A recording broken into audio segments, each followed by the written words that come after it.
এই দেখো, কালকে কি জানি কি মনে হলো ঠাকুরের জায়গাটা একটু অন্যরকম সাজানো, তাই এই কাপড়ের ছিটটা ছিল, এইটা দিয়ে একটু ঠাকুরের সিংহাসনটা ডেকোরেশন করার চেষ্টা করলাম।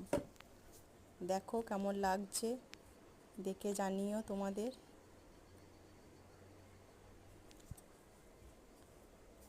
এটা হচ্ছে সেট করার পর, আর তারপর এই দেখো ভেতরটা কেমন লাগছে জানিও।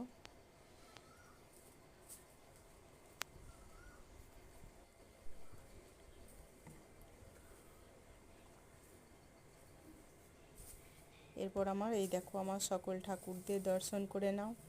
এই দেখো এরকমভাবে সাজিয়েছি, কেমন লাগছে তোমরা জানিও।